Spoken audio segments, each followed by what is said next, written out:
On continue sur le projet 10 heures de veille en une lecture de 15 minutes, toujours sur cette thématique dominante de IA et LLM. Et on reprend la veille vidéo, essentiellement la veille YouTube, et cette fois-ci on va attaquer le scrapping de vidéos YouTube. Moi c'est François, développeur code, no code et low code. Et avec l'atelier de l'automatisation, j'aide les artisans et commerçants à automatiser leurs tâches répétitives. Si jamais tu es intéressé, n'hésite pas à prendre rendez-vous avec le lien Calendly en description.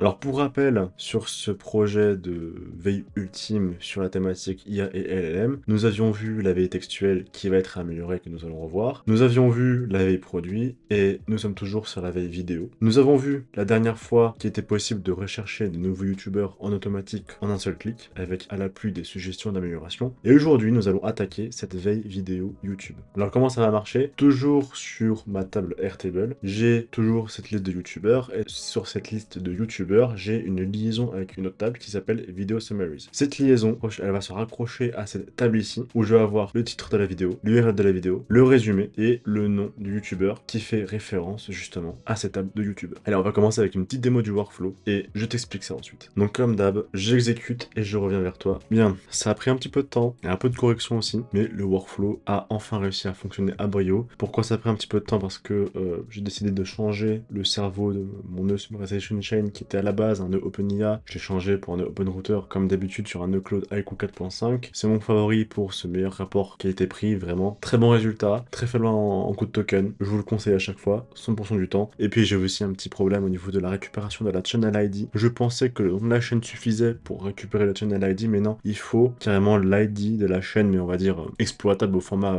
textuel pour pouvoir ensuite récupérer la channel ID, nous permet de récupérer ensuite les vidéos publiées sur cette chaîne là. Bien, j'ai un petit peu trop avancé déjà dans l'explication du workflow, commençons sans plus tarder. Encore une fois, comme à notre habitude, ça commence sur un nœud scheduler qui va s'exécuter tous les jours. Donc on verra après est-ce que c'est mieux d'exécuter ce nœud tous les jours ou toutes les semaines, je ne sais pas, on verra ça au fur et à mesure de l'explication du workflow. Je recherche toutes mes chaînes YouTube qui sont dans cette catégorie là. D'ailleurs oui, en même temps, on voit bien que les résumés des vidéos se sont bien ajoutés correctement, donc comme je l'ai dit, j'ai bien mes références des vidéos résumées sur ces deux chaînes là, et si je vais dans les summaries, j'ai bien l'URL de la vidéo, le résumé, le nom avec la référence. Donc ça fonctionne très très bien, l'output qualitatif, structuré, comme on aime. Reprenons, donc je disais oui, on récupère toute la liste des youtubeurs sur l'Airtable, on vérifie justement si la channel URL n'est pas vide, bretelle, ceinture. Sur cette base là, une fois qu'on a bien un ID de chaîne, une URL de chaîne, on va aller appeler l'API de Google pour aller récupérer l'ID de chaîne en fait. Donc l'API de Google, c'est l'API YouTube V3 de Google que je t'invite à activer sur ta console Google. Google API / YouTube / V3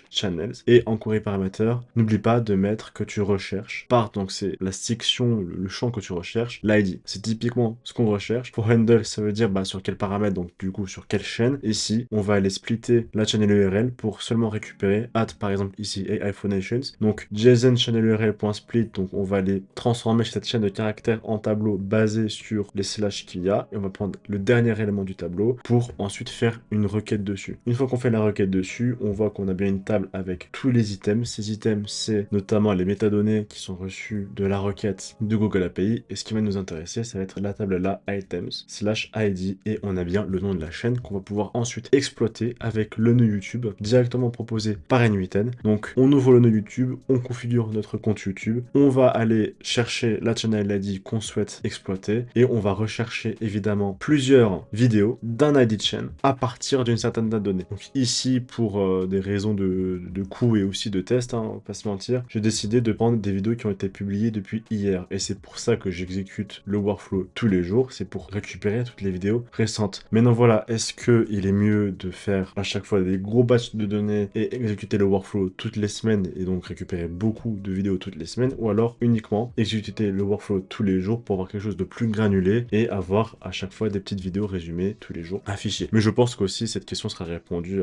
avec l'étendue du résumé de veille IA ultime, voir si déjà le workflow de manière globale on va faire un résumé hebdomadaire ou quotidien, etc. Je ne sais pas, c'est encore des questions auxquelles je n'ai pas encore la réponse. Et bien, une fois qu'on a reçu la vidéo et sur ces données-là, bah, tout ça va nous permettre évidemment d'avoir la channel ID encore une fois, et surtout la vidéo ID, ce qui va nous intéresser. La vidéo ID, on va la récupérer et on va envoyer ça encore une fois à notre cher ami Apify. Apify qui est une bibliothèque d'acteurs, hein, j'en ai déjà parlé, qui permet d'avoir justement plusieurs entités qui nous permettent de scraper des données de plusieurs plateformes. Ici, on va utiliser un acteur Apify pour récupérer le transcript des vidéos YouTube. Donc encore une fois, paramétrer votre acteur Apify, donc identifiant, acteur, run actor get dataset, à partir de quelle liste. On met en place dans le body la vidéo URL avec justement la sémantique YouTube, plus à la fin on ajoute notre vidéo ID qu'on a récupéré depuis le nœud YouTube. On exécute et là on voit qu'on a tout le transcript, donc sur la seconde, hein, il me semble, on a tout le transcript délimité par timestamp. Ce qu'on va faire, c'est qu'on voit bien que là ici les données sont inexploitables. On va faire un nœud code pour juste concaténer la suite de texte et avoir tout un pavé qui va être en fait le regroupement de tout le transcript d'une vidéo YouTube. Aussi au passage, je fais une petite note, comme tu peux le voir ici, on a bien récupéré tous les channel ID de notre base Airtable. On a su récupérer que 2 vidéos. Pourquoi? Évidemment, je récupère seulement les vidéos qui ont été publiées depuis hier, donc seulement 2 de mes youtubeurs ont publié ces vidéos-là et on va récupérer leur transcript des vidéos qui ont été publiées sur cette date-là. Et ensuite, pour finir, une fois qu'on a tout le bloc de transcript, on appelle un nœud summarization chain. J'ai rien paramétré pour l'instant, je l'ai laissé par défaut comme ça. En fait, il va récupérer tout le texte et puis il va naturellement résumer. C'est ce à quoi le summarization chain est destiné. Finalement, à l'appui, un nœud OpenRouter avec Cloud IQ 4.5, encore une fois pour des raisons de rapport qualité-prix. Et une fois qu'on a résumé toute la vidéo, hop, ça part dans notre base Airtable. Je te le remontre une dernière fois. Voilà, ça nous fait un joli résumé bien structuré. Et bien voilà, donc là on a la veille vidéo qui est